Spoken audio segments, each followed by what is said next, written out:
Africa, what is happening with Tanzania? First of all, shout out to Tanzania for being a very good host. And officially, we're now in laws because I'm Nigerian and our own Priscilla Ojo is married to your superstar Juma. So great to be in laws with you.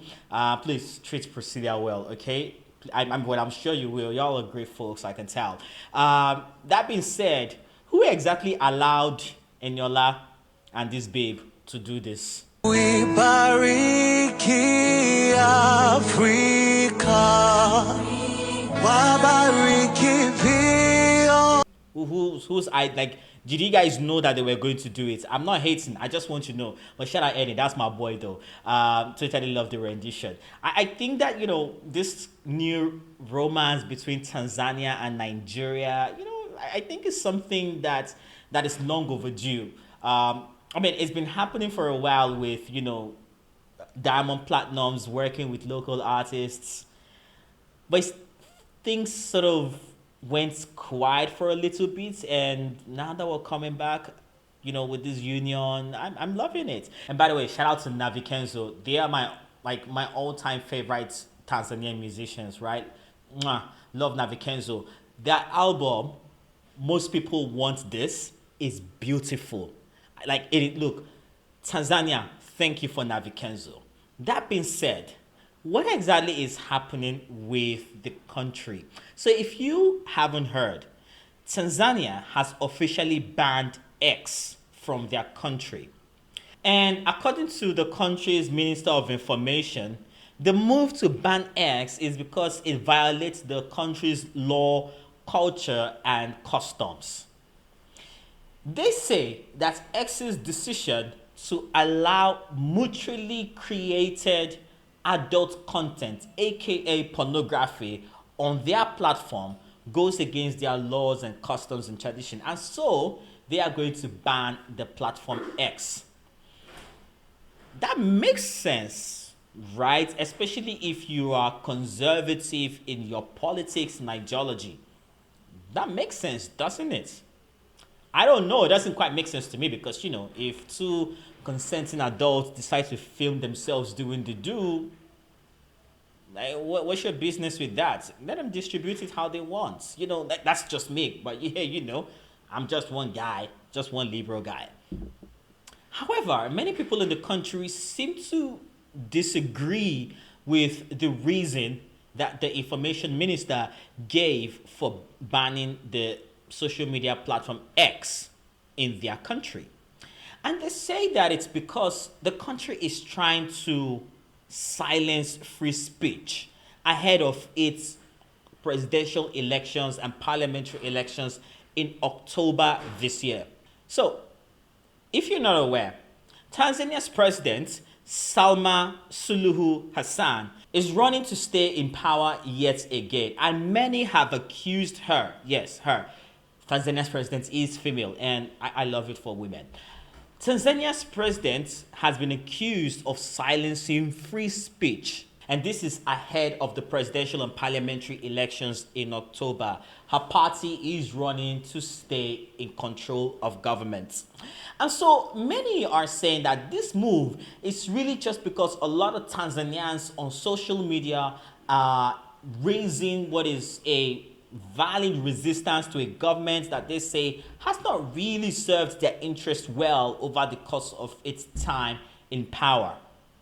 There have been arrests of opposition. In fact, we had people from Kenya and Uganda go over to attempt to join a protest seeking the release of this opposition figure, but some of them were detained, and in fact Kenya's justice minister was deported back to Kenya when they attempted to go into the country to attend a court hearing for the activists from Kenya that were held in their country. So there's a lot of pushback against what the people see as repressive government policies. And that brings me to the conversation that I want to have with us. It feels like Africans are not getting democracy right. As someone who's had to live through a 1 year and nearly 6 months ban on Twitter, I know what it feels like. Nigeria's former president Muhammadu Buhari banned Twitter for a long time.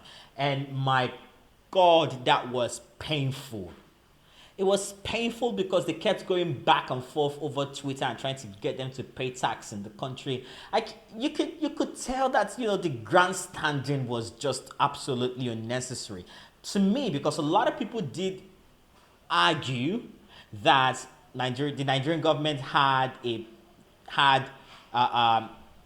reason to do that. Maybe they did have a reason. I don't know, but I just felt like they went about it the wrong way. But that's just me. And it's not just Twitter that you can't even access in Tanzania right now. Clubhouse, Telegram, they are inaccessible if you're not using a VPN. When the information minister says that the country is banning X because of the distribution of pornographic material, many are saying that they can still access one of the world's most popular porn sites. It is painful, though, that this is still accessible in the country where they are going after X because they are allowing this same material to be distributed freely on their platform. And so I want to ask African leaders today, what exactly is it that they have against opposition forces? Like, when do we begin to understand that opposition is just going to be part of government? And it breaks my heart because a lot of these people who are championing repressive governments and repressive policies right now were once opposition figures. And now they are the ones at the forefront of oppressing opposition figures. In fact, one of the activists arrested from Kenya said that they were humiliated in detention by the Tanzanian authorities. Another one from Uganda said they were sexually assaulted. Although the authorities have denied this, they've called them just mere opinions and hearsays. The people who they arrested and detained for days are saying, well, look, this happened to me. And so we're looking at this unfolding situation in Tanzania and wondering what exactly is happening. I remember having high praise for Tanzania's president, Samia Suluhu Hasan, when she first came into power. I was optimistic. I love the fact that they were having a female president. As a Nigerian, it is something that I would love to see. But to then hear that she is doing this, not that I think women are going to be better than men, or I expect women to be morally upright. No, that's not what I'm saying. I know that men and women are perfectly capable of doing the same good and the same amount of bad. But because more men have been in power than women, it seems like a more masculine thing to do. But I think that human beings are inherently good and bad. You just decide which of your sides you want to show more. And so, being someone who was full of high praise for President Hassan, and now seeing some of the things that her government has allowed to take place in the country, I now begin to wonder, what exactly does the future of governance in Africa look like? Are we really ready to practice democracy? This is not about whether women are bad leaders or not. And I hope that nobody ever makes this an argument about whether women are bad presidents or not, because we've had male presidents do the same thing that she's been accused of doing. So it's not about gender. It's about us as the people, men and women, and whether we are really ready to champion democratic values. If we want to say, if we say we want to practice democracies, we have to be completely given to democratic values.